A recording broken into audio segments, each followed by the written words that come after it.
Welcome to the 30-Minute Hour. It's the personal development podcast for the seven-figure entrepreneur who's looking to level up and become unstoppable. I'm your host, Eric Twiggs, your procrastination prevention partner. Joining me as always, you know him as the super CEO, the business strategist extraordinaire, and all-around good guy, Ted Fells. Happy Monday, everyone. Happy Monday. Happy Monday. It certainly is a happy Monday. So, Ted, I've been saying happy before all the days just so I can keep track of what day it is. That's right. That's No, right. because seriously, I've been traveling so much, and it's hard to keep track, especially when you leave like on a Sunday and all that good stuff. Oh, yeah. So, the happy Monday has helped me to keep track of what's going on. But now we're back, and today we're going to be talking about how to become a master of business kung fu. That's right. Yeah, you'll be qualified to get your black belt in business kung fu after listening to this episode today. Oh, if only it were that simple, right? Mhm. If you could listen to a podcast and get a black belt, that would be great. But no, but you'll definitely be equipped with the tools that we're going to share today. And Craig is going to definitely get into the details. He's got a great book with that title about business kung fu. But this is not your everyday podcast. Please know that. Ted, we neglected to warn Craig backstage about that. And we do it a little different, Craig. We do it a little different here. I'm in for some surprises. That's all right. That's right. Just a few surprises. So in addition to watching us on LinkedIn and Facebook and YouTube, by typing in the 30-Minute Hour in the search bar, you can also go back and listen to this episode and past episodes on Apple Podcasts and Spotify, or wherever you get your podcasting, or wherever you like to listen to podcasts. But again, we're here today to talk about how to become a master of business kung fu.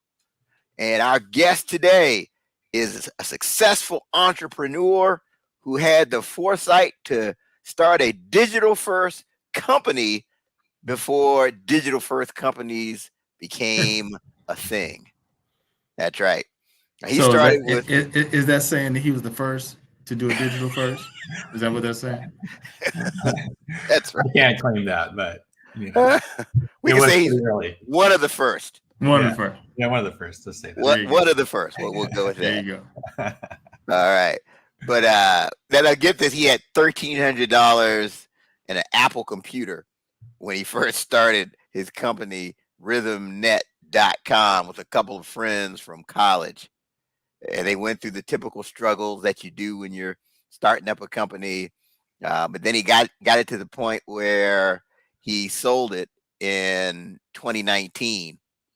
And now he advises entrepreneurs based off of the things he's learned. We'll get more into detail about his backstory and how he got to this point throughout this show. But please join me in welcoming to the 30-Minute Hour podcast, Craig Cooke. Thank you, Eric. Thank you, Ted. It's really great to be here. Thank you for having me here today. I'm excited to share with your audience. Yeah, I remember when we talked a few weeks back, and this idea of business kung fu really fascinated me. So definitely, I'm looking forward to getting into this and how we can help our many entrepreneur followers to level up their business. We really want to know the backstory first, as far as how you got to this point. So please share with us, how did your entrepreneurial journey begin? Sure. Yeah, I'll share what I like to call my creation story there. So way back in 1995, I was learning a lot about the internet at the time. I had been messing around with it for a year or so, using America Online, jumping online, and just really fascinated by it. And I was also getting together with one of my college friends to play a lot of music. I played guitar and piano. He played guitar. So we were jamming tunes quite a bit. And one day on my way home, I picked up this CD-ROM magazine called MusicNet, and from the local computer store. And it was really interesting. It had all of these bands I never heard of before. And I was like, wow, that's really fascinating. It'd be cool to do this online. And one thing led to another, and talked with my friend, and we decided, yeah, let's just go ahead and do it. So there's 3 of us that started it at the time, and doing some research beforehand too, reading like Jupiter research reports, and it's like, wow, this internet thing's gonna be big. So we actually started in 1996. So hence, yeah, digital first company marketing independent music online. This is where people could discover independent bands and listen to their song samples and buy a CD through a secure server online.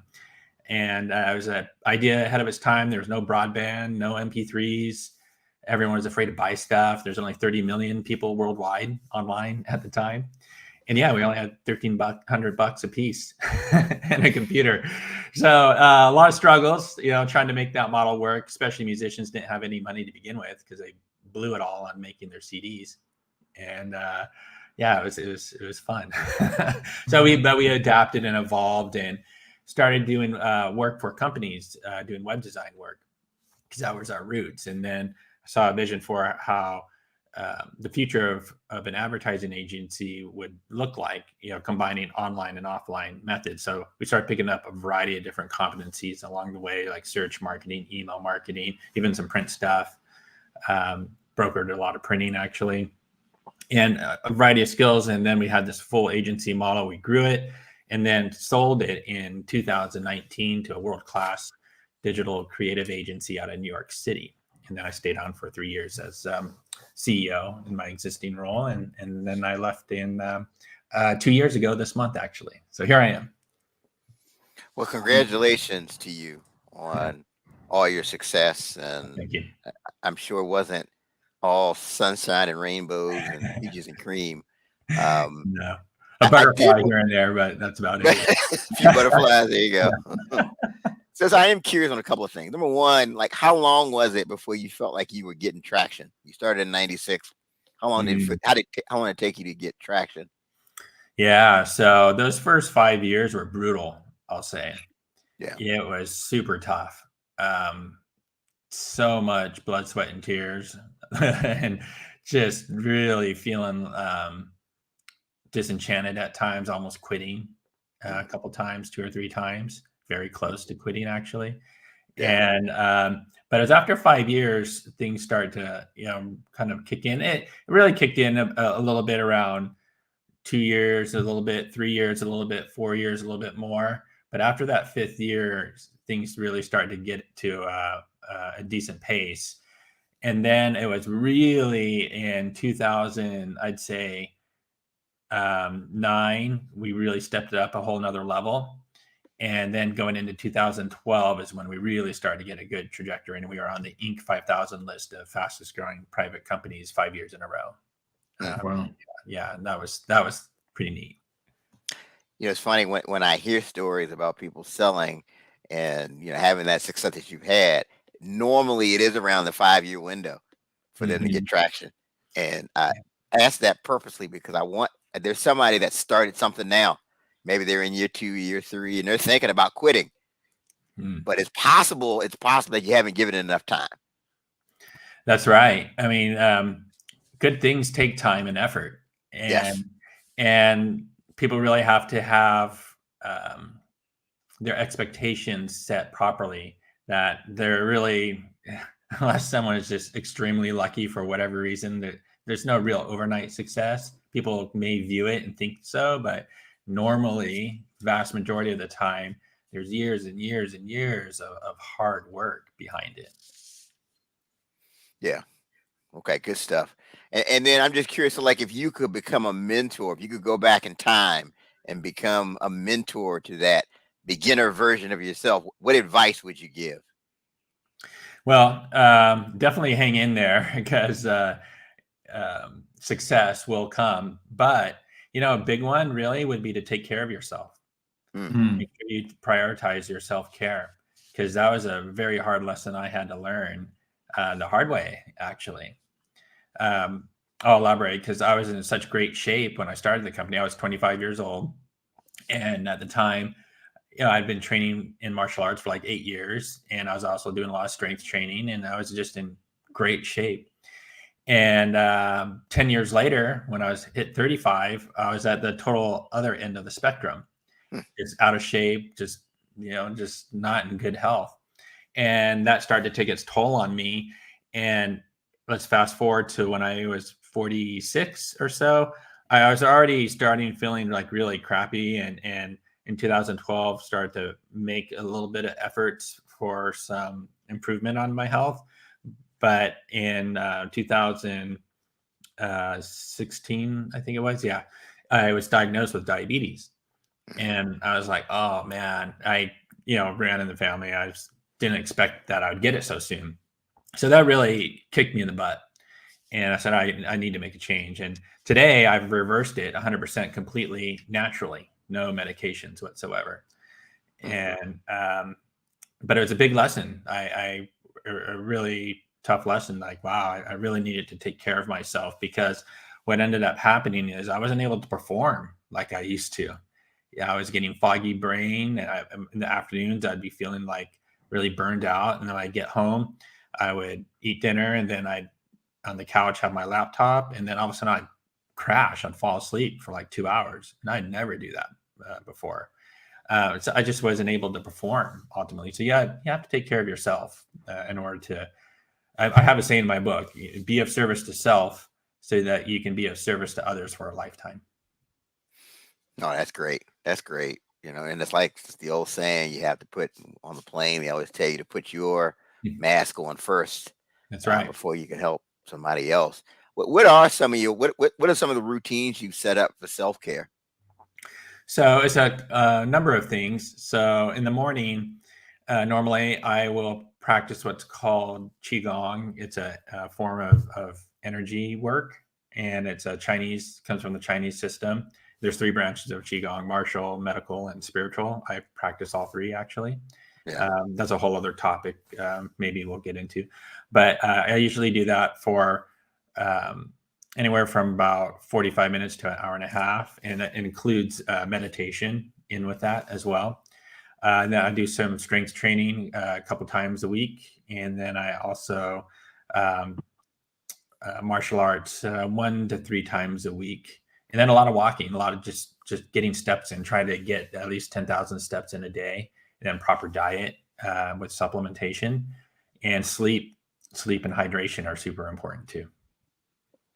Yeah. And again, I'm glad we're talking about this, because most or many of the high level successful entrepreneurs that I've been around have a routine. Even the ones, Ted, we've had on the show, they have a routine. Like, nobody's saying, hey, you know what, I just lie on the couch and eat Doritos, and this is always some type of structured routine. I just think that's important, because this is really stressful. It is. And it's so easy to just lose yourself in your business. I mean, that's what I did. I was just nonstop. I mean, there was times, I'd say in 2006, I'd drink some coffee during the day, and then I'd get home and have dinner with the family. And then around 9 o'clock, I would start my second shift when the kids went to bed, and I'd make a whole pot of coffee, like 12 cups, a whole carafe, and I drink the whole thing, and then work till about 2 a.m. or maybe later, and then get up again around whatever 6:30, and I'd be able to crash, but I wake up wired. It was weird. It was stupid, and it just takes a toll on your body. But I was just so obsessively in it. Yeah. And so, Ted, I know you've got the exercise routine. You meet with a person in a group and all of that. Tell us about that. I mean, it's interesting. I mean, I try to have a training regimen that, like, Monday, Wednesday, and Friday, I got to get up at like 4 in the morning. Yeah. And the class is like 5, and it's really intense. Class is cardio combat. So it's all type of cool kicking and punching and rolling around and all those things. But Craig, just, listening to your story and about eating and dieting and all, your diet and all that lifestyle, definitely understand exactly what you're saying. Thanks. Yeah, it's a lifestyle. That's the key word right there. You have to adopt a healthy lifestyle. And another important thing that you just keyed on as well is getting up early. as entrepreneurs, business owners, our days are crazy and people are constantly demanding our time, whether it's employees or clients or vendors. And then you have, perhaps your family or whoever your friends are, all pulling at your time. And the only way I was able to get back on track, it was wake up super early. So I started waking up at like 4:20 a.m. to go to the gym in the morning. And that I found that was the only, these days I wake up anywhere from 5 to 5:30. But that's the only way to get the time in for yourself, before the world starts. Yeah, for sure. And then hopefully this is a takeaway for somebody watching us. You have to prioritize self-care, and it's not selfish to take care of yourself. That's That's right. something we need to keep in mind. So I'm from anywhere from 4 to 4:30, waking up, starting the routine. All right, so let's talk about your book. Let's talk about Sure. business kung fu. Fascinating concept we just happen to have right there. There you go. There you Excellent. go. So what inspired the title? Let's start there. Sure. So I had studied Chinese Kung Fu from age 17 to 25 intensely, and it really had a huge impact on my life. It just got me going on a really positive direction, where, I was on a questionable path, put it that way, beforehand. And I learned so much from it. It really influenced my life on a day-to-day basis and everything that I did. So when it came to my company, I really thought about the principles and learnings and applied it. How do I apply these principles to this business? So, mindset, was a big deal, and discipline, the ability to persevere, but also even just like a business model. The system I learned was a complete fighting system. And that's the way I looked at the company, is like not to be reliant on just one service offering, but to really have a mix of a variety of services that all work together in conjunction in a harmonious way to deliver solutions. And there's other aspects I talk about in the book. So the book is really drawing a lot of parallels between martial arts and the whole entrepreneurial journey, like starting with building a foundation. And that's chapter 1. I talk about building a foundation in Kung Fu, and then how I built the foundation in the business. And I have a model called the 5 elements of entrepreneurship too, which is based on Chinese 5 element theory, actually, which we could get into if you like. But yeah, that's the whole overall concept. Yeah. So everybody just lean forward when you said the 5 elements. Most people do. Like that's the idea. Yeah. People are like, oh wow, tell me more. So 5 element theory in Chinese culture really crosses across many elements: food, music, martial arts, medicine, spiritual systems. And those 5 elements traditionally in Chinese 5 element theories is fire, earth, metal, water, and wood. So, and it's all about having a balance of the whatever the variety of the variety of elements that comprise your constitution, and then everything in nature, actually. And it's all about balance. So from my personal entrepreneurial experience and what I observed of others also through my experience, I define 5 elements that are key to entrepreneurial success, in my opinion. And it starts with, it can start with any element, actually, but the way I like to explain it, the easiest way to explain it is 1, passion. Passion leads to discipline. That's 2. Discipline leads to expertise, your expert skills. That's 3. Expertise leads to confidence, and then confidence leads to faith. And there's a cycle called a creative cycle or generative cycle, where you're developing each of these elements, and you're developing the capacity, the potential, right? And then you're fulfilling that potential. But then it can go the other direction as well, where those elements can diminish, and then you start to lose these qualities, these elements. And then there's these interrelationships that the elements have that can have positive or negative impacts on each other, depending upon if there's an excess condition or a deficient condition. And you see this a lot with in Chinese medicine, and I'm actually in a doctorate program for Chinese energy medicine, and that's how the fundamental approach is to balance, to create balance. And there's normally excess or deficient conditions in these elements, and especially when it comes to like your organs and so forth. So so it's the same thing. Same thinking is applied here. We have these different elements of entrepreneurial success, and you have to develop those potential, but then you need to keep them in balance. And life and challenges in business and our personal lives are always knocking us out of balance. So how quickly can we get back to balance and maintain that?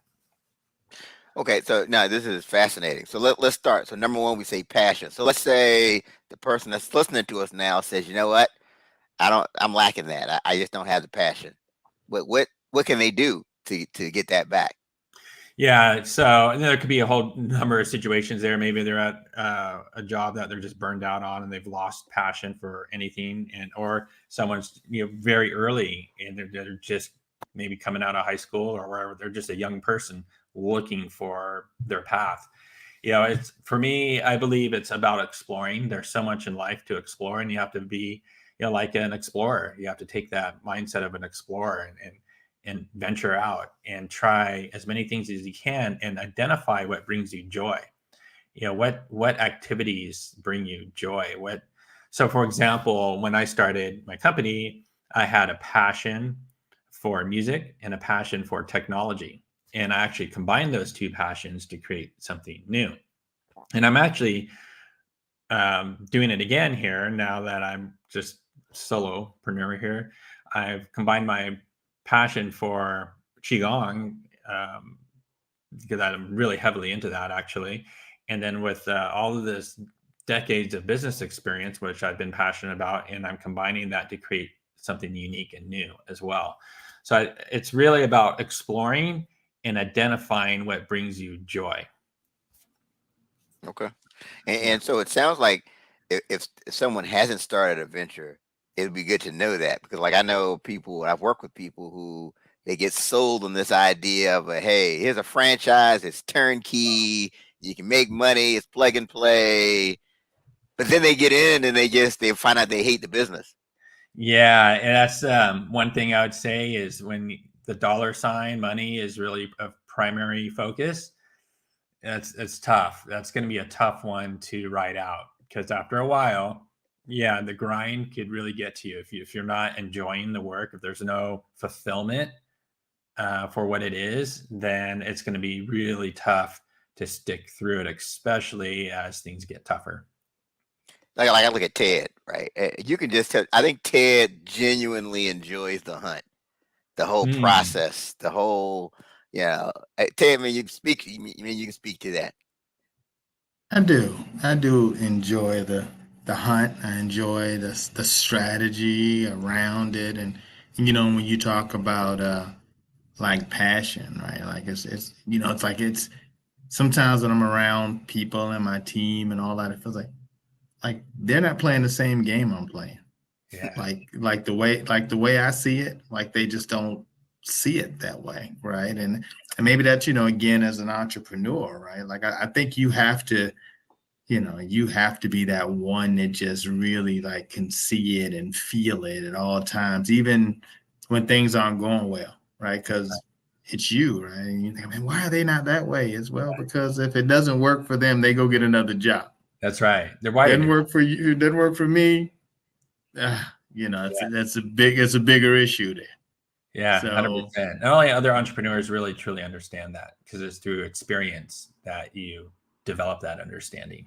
It's hard for employees to really get it. no matter what you do, you may try to get them to see it that way. Yeah. It's never gonna be the same. Yeah. And that's okay, because everyone has their own life path and set of Mhm. priorities, and that's okay. It's having that consideration for each other is where it's important, because and where it can also go south, right? Yeah. Yeah. For sure. Okay. Well, good stuff. So the next element I want to talk about is discipline. Yes. Because I think to me, discipline, even if you're talking about the healthy lifestyle and self care, if you don't have discipline, that's not going to last.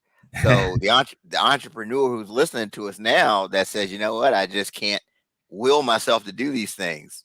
What can someone do to improve their discipline? Yeah. So discipline. Now, what I like to say, this is where passion leads into discipline. It helps the potential for discipline, because if someone loves what they're doing, it enables discipline because it doesn't really feel like work, and all this excitement and joy overcomes any aspects of forcing it, right? However,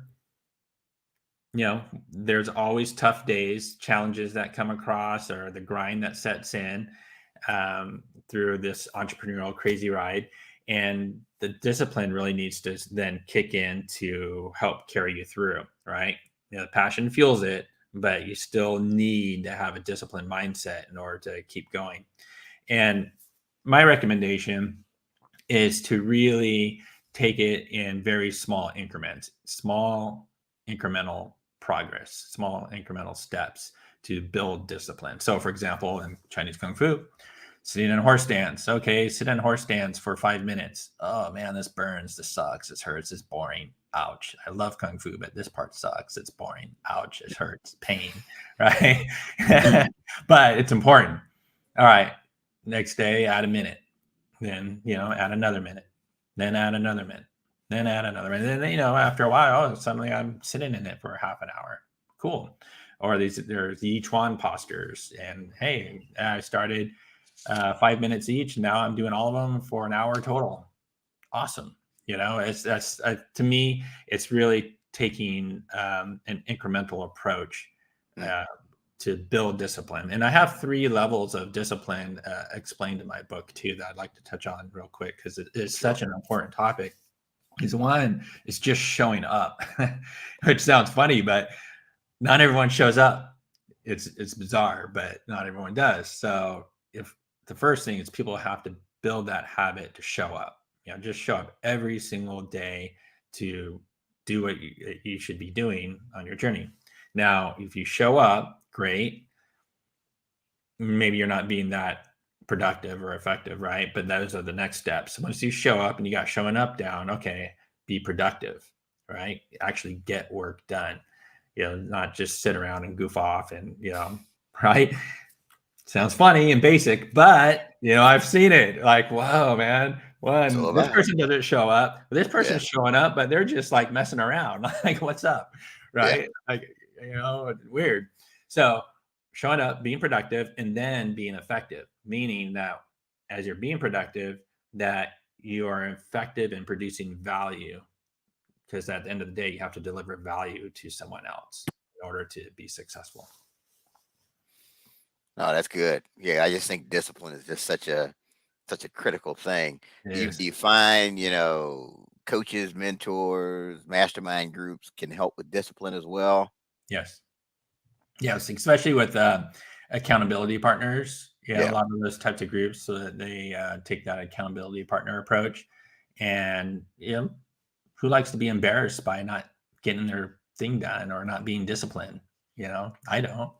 So that's helpful. It's helpful to be around other people that are of like mind, that are aiming for certain things like you are, and are supportive, and then it can also hold you accountable.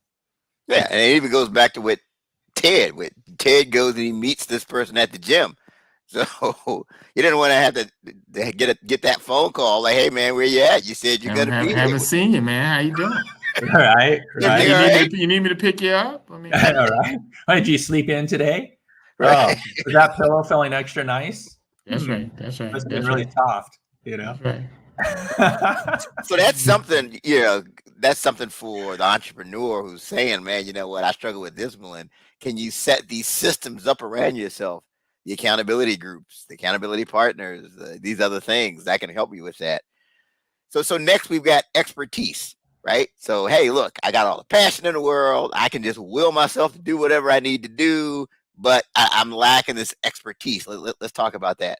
Yeah. So just like passion, fuel, discipline, discipline leads into expertise, because as you conduct your work every single day, or if it's 5 days a week, whatever it is, and entrepreneurs, it's 7 days a week. I mean, to be real, right? Especially in those first 5 years. But you're working on your craft and you're getting better and better each and every day to develop mastery, but it takes time. It takes a lot of effort. And it's that discipline that enables that effort through a prolonged period of time to suddenly, wow, you've developed a certain level of skills, hopefully to, whenever it's like a master your craft. That's one of the subtitles of my book. And now you have expertise. You're an expert on this given subject matter or topic or service offering or product, right? And it takes a disciplined approach to work at it to develop that mastery. Yeah, and I think it's really all about mindset, having that growth mindset and That's looking right. to get better every day. And that's, Yeah, you look at some of the greats in sports, they're gifted, but at the same time, they work on it. They're that's the first right. ones at the gym. They're the last ones there. So like Yeah, they could wing it, but they never do. that's right. They're working that gift. They're Yeah, sharpening that gift. Making right. it better and better each and every day. If they didn't, someone else that works way harder catch up to them despite their gift, their natural ability. It all takes work. You're right. All these athletes, quite often the ones that are super gifted are the ones that are really just practicing with discipline, little minute micro adjustments on their game. Yeah. Yep. And mindset too. My book at its core is really a mindset book. You've Hmm. mentioned mindset a few times, and that's what Yeah. it is. It's a mindset book. Yeah. Okay. So next, so confidence is next. And confidence is always interesting, right? I Mhm. mean, do you have to have success before you are confident, or is it it's almost a chicken and egg thing, right? Or are you confident, and then that's what brings success? Like, how does that? How do you find that works? Yeah. And so having wins, being successful can definitely help with confidence. However, the way I've stated in the model, expertise leads into confidence, just like passion fuels discipline, discipline leads into expertise. So when you're an expert at something, even if you're losing, you still can be confident because you're an expert. You know what you're doing. You're confident in what you know, and all the work that you've put in. As long as you've been disciplined at it, you know what works and what doesn't. And in the world of business, there's all kinds of winning and losing that comes into play. And you might get some wins, and that's great, and builds more confidence. But then, say the next 10 times you lose, and it sucks, but you don't lose your confidence necessarily unless your mind gets in the way, which could happen, right? That's where it can go back the other direction. So you do have to have the proper mindset there. But I really like to say that as you become a master of your craft, it really instills confidence, and people can sense that about you, and that, wow, this person really knows what they're talking about. They really know what they're doing. Yeah, they're a safe bet. They're going to deliver on what they say because I know they know what they're doing, and that helps breed success, actually.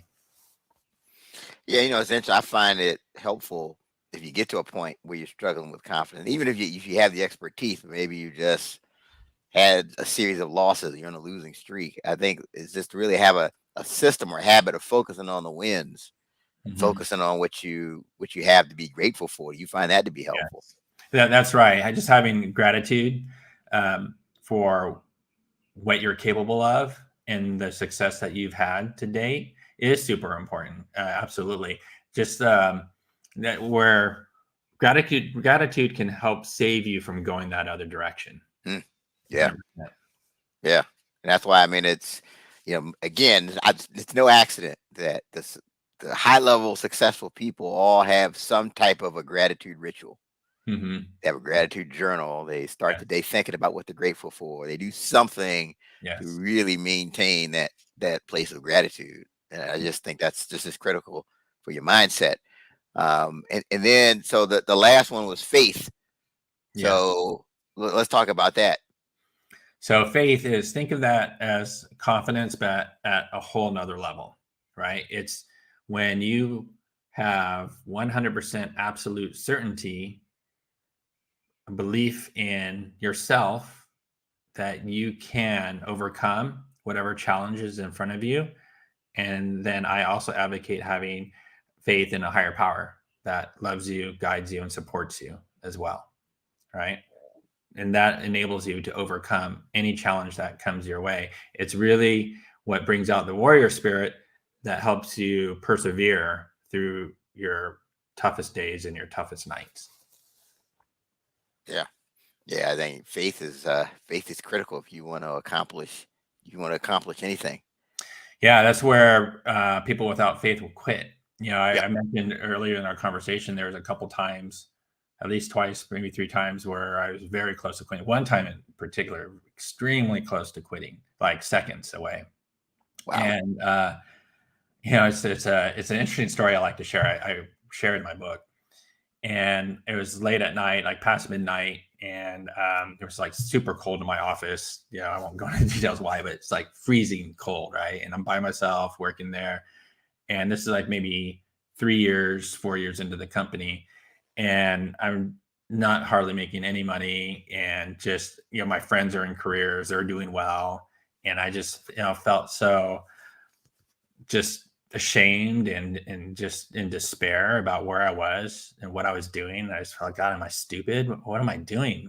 And seconds away from quitting, and I just happened to check my email for some reason. I know why, right? And I get this email from one of my vendors. There was a hosting company that we used, and it was from the owner, and it said, "Thank you for your support." And I was like, "Huh, that's interesting." I read it, and he goes into talking about how he was thanking everyone for all the support over the years, that he had just sold his company, and how he was so close to quitting a number of times, but he persevered and lasted, and now he's reached this great level of success, and he was just going on thanking everybody. And I read that, and I was like, wow.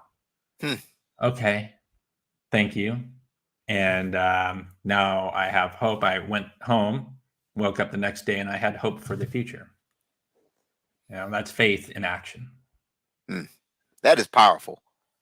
Thank That you. is powerful. So, I mean, that is, and I just don't believe in coincidences. That's right. There's no coincidences. That you just get an email about someone who was about to quit and is now on the other side of that thing where he wants to be, right when you were just about to quit. I was. I had my head down on my desk, a little tear rolling out of my eye. Actually, it sucked. It was bad. But yeah. I always had a strong faith in my, not only myself, but also higher power, and it comes into action when you need it. And the thing is now you're equipped to talk to someone who's on the verge of quitting, because you've been in that situation, and you're not just giving positive self-talk. That's right. You've been in the situation. For a fact that you can come out on the other side because you did it. That's right. Right. I've experienced it, and just like so many, wisdom comes through the practical application of knowledge through experience. Right. So now I have the wisdom to share, but that's only because I actually experienced it. It's through experiences where we truly learn and understand. Yeah, no, this is great. So we've got the 5 elements of entrepreneurial success. We got passion, discipline, expertise, confidence, and faith. Yes. And definitely to all our listeners, you need, and viewers, you need to get the book. Yes. And you put it up there again so that they can get that. There you go. Business Kung Fu. Make sure you get the book, so because he goes more in depth into each of the elements and other things, other aspects of his story that can really help you to elevate your business. All right. So I know you get asked questions all the time from different people, on other entrepreneurs, people looking for advice. What's one question you never get asked that you wish people would ask you? Yeah, that's a great question. We kind of alluded to it a little bit earlier, but it's really, I would say, if someone's thinking about going into business, I think they really need to ask, like, why? Why do they? What do you get out of being your own business owner, right? You're being an entrepreneur. What do you get out of it? Why would you want to do it? Is it because I want to be cool? Is it because I want to make tons of money? Right? It's like really thinking about, why do you want to be an entrepreneur? it's really having the proper mindset right out the gate that'll set the stage to build that foundation and to experience success down the road. Going into it for the wrong reasons is just going to create a very hard road of frustration. So do you think people go into it with kind of rose-colored glasses? Yes, I did. Yeah, even though I had passion, I went into it for the right reasons of combining two passions. But I did have this, at the time, the internet was brand new. Oh, wow, this is going to be huge, which, of course, it did become huge. But, oh, we're going to make so much money. And it's going to come so fast. Yeah, it's going to be great because we're early. Yeah, no. It didn't happen for us. Some people get really lucky or whatever, for whatever reason, right? But the vast majority, it takes a lot of time and effort, especially to build something that's sustainable. A lot of the companies that went up really big, the .com era, went bankrupt. Yeah. 3 years later. Okay. Now that this has been a great conversation. So we're at the final segment. It's called Write This Down. This is actually Ted's favorite part of the show. This is where we each go around and give at least one takeaway from today's episode that the people need to write down so they can level up. So Craig, you're the guest of honor. What do the people need to write down from this episode? Oh, wow. That's really good.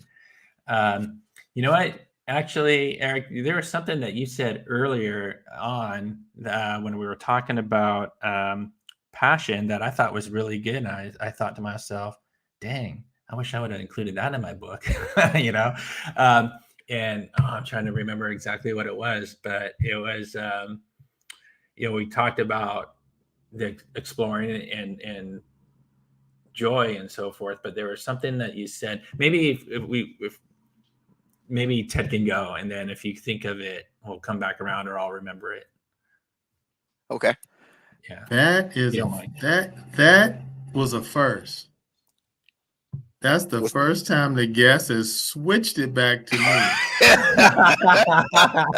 Because that's kung fu, bro. That's redirecting. Oh my God. So Craig, the reason why Eric says this is my favorite part is because I'm like, oh, I'm totally set up each time, because you have the guest that's been on a roll and they've been throwing out boulder after boulder after boulder, and then I have to follow that. And then Eric gets time to listen to the guest, me, and then by the time at the end, he's got something because he's had time to kind of work his thoughts out. But you now kind of switched it and flipped it to me. Yeah. I think I'm gonna go on, that principle around faith, right? Because you said something about, just, I guess, knowing that you can just kind of go into a different gear, right? Like that's really how I see that, right? Like you're like, man, there's the faith that you have in yourself, and then there's a faith that if you have a faith in in a higher being, like my faith in God. I'm like, okay, I'm gonna figure this out. Right. I'm going to figure it out. I have this saying that I share with my team all the time. It's like, I treat it like I'm locked in a room and I got to get out. Yeah. Like I got to get out. Like I'm going to figure this out in myself, my faith in myself, my faith in God. I'm going to figure this out. Right. And at some point you find that yourself on the other side of the obstacle. 100%. And if I could add one more thing, I forgot to mention with faith, because you mentioned team and maybe it reminded me, faith in yourself and higher power, but also when you're working with others, your team, that you have faith in them. And if you communicate that, like there's many times I told my team members, I believe in you. I know you can do this. Wow. It really makes a difference. It does. Yeah, and as you're going through things, I've had friends that say, "Oh yeah, it'll work out for you," because it always does. And I'm saying that to a person like that was in a situation, and then I was just like, "Yeah, but just keep pressing. At some point, you're going to see yourself on the other side of this." And she didn't, at that point, she was in a certain dark place, and next thing you know, she's got this new job opportunity, and everything is perfect. I'm like, "See, yeah, right, like the wheel turns." Like now it's here, and now you're at this other side, and all the disappointments you had, or these jobs that didn't happen for you. Now you're on this side, and and this is greater than anything that you had already been thinking about. So you missed out on all those in order to get to this, and you had no idea. And so that faith principle, I think, is the one that kind of resonates the greatest with me. Cool. Thank you. No, that's awesome. Yeah, again, like I said earlier, I mean, you can't accomplish anything great without having faith. Yeah. I mean, that's like the overall theme of the Bible. It's Mhm. about faith. Anybody that was a hero of faith, anybody that went on to do great things, they had this level of faith. That's right. So now I just think that's critical. I know. So back, we were talking about passion earlier. I know I was talking about how people get into these turnkey, they have sold these turnkey businesses, and they think, okay, it's just going to be a moneymaker, but they don't really have the passion, and that passion, they don't have that passion to kind of carry them through the tough times. Was that kind of? Yeah, that's kind of it. There's something very particular. I'm gonna of course, listen to the podcast when it's released, and I'm gonna write that down. I say, my friend Eric once said. Right. But again, maybe I'll think. But it's something along those lines. It had something to do. But I guess before you state yours, Eric, what I will say, coming back to myself, a big key takeaway is balance. To stay in balance, and balance with your health, balance with your business, balance with your personal life. Having those 5 elements in balance, because they can mess each other up if there's excess or deficient conditions. So balance is key. Great. No, I do think balance is critical, especially if you're unbalanced. I'm finding that balance is forced upon you. Like if you're neglecting. Right. You're forced, like you start neglecting your health. You're going to be forced to start focusing on your health more. Yes. Or you start neglecting a relationship. Yeah. So I agree with you wholeheartedly. Balance is a key thing. So for me, I was really inspired by the fact that, the 5-year struggle that you had, right? Because we all think, okay, yeah, I'm going to do this, and it's just going to work out from day one. It's going to be great. We expect all of these remarkable things, but it's really people that are successful in business. They focus more on the process. It's just that day in, day out grind, And there's a book I'm reading. It's called "Pound the Stone," and the author has this quote that really applies, where he says, you have to do the unremarkable with remarkable consistency. Yes, that's great. I love that. That's really what it is, right? It is. It's not always sexy, And you don't notice it. The picture doesn't form, the shape doesn't form until a whole bunch of repetitions. Right. Absolutely. I mean, you just had to keep pounding the stone, and so hopefully people are really grabbing that it's not an overnight thing. It could be longer than 5 years. It could, but I think you just have to have faith. Like Ted pointed out, and really just be committed to it, and eventually you'll see yourself on the other side. Yeah, 100%. And one thing, not quitting doesn't mean continuing to do the same thing day after day. If something's not working, well, then what can you do to adapt, to pivot? Yes. But you still keep going, right? Some people might, but oh no, wait. Just to clarify for some of the doubters out there that may be that's so key right there. I often talk about that hamster that's on that wheel, and it's not that the hamster's not working hard. Like he's working hard. He's working hard, and after a while he stops running. He's like, man, I'm still just on this dresser. Yeah. Right. Like, I'm still on this dresser. I've lost a bunch of weight, Right. I'm tired, but I'm not getting anywhere. So I guess the focus, instead of being on that wheel, probably needs to be on how I get up out this cage. Yeah. Yep. Right. How do I get up out of here if I'm trying to get someplace? So yeah, definitely. No, these are great points. All right, Craig. So what's the best way that people can connect with you and get the book? Sure. So the book is available on Amazon. Hopefully I'll do more channels later, but for right now, Amazon in hardcover, paperback, and Kindle format. And for getting in touch with me, the two best ways are through my website, filling out the form. I monitor that quite often, like every day. And also through LinkedIn. You can find me on LinkedIn as Craig Cook with the E at the end of Cook. I monitor both of those very closely. And also you can, people, if they really want to learn about the 5 elements and building that foundation, they can download the first chapter of Business Kung Fu on my website as well. All right. Good stuff. Yeah. Craig, once again. Real quick, also I'm on a variety of social media channels too. So you can just do a search for me. You'll find me. Excellent. Excellent. Well, thank you, Craig Cook. Thank you for sharing everything that you shared. Yeah. This has been an excellent episode. It's one of those episodes where I'm going to have to go back and listen myself when I'm in the gym. Thank you both. Thank you, Eric and Ted. I really appreciate you guys. Thank you for having me today. I think, you know what I think? I think there was somebody that was all prepared to quit, and they heard this episode, or they watched this episode, and now they're revisiting that thing. And you know what? I'm going to keep going. I hope so. That's beautiful. I really hope so, because that's why I'm doing what I'm doing today. Absolutely. Awesome. And then for those of you that are watching, don't forget to share the show. Share the show. Yeah, share it. Share the show. Don't keep it to yourself. Share the show. That's right. All right. So again, in addition to watching us, you can also listen on Apple Podcasts, Spotify, or any of those places. Happy to report we're up to 1.2 million total downloads. So thank you for how you shared in the past. We just need you to keep sharing. We need to share this episode as well. That's right. All right. So that's our time for this week's episode. Again, thank you to Craig Cook. One more time, put your book up there because somebody might have just logged on.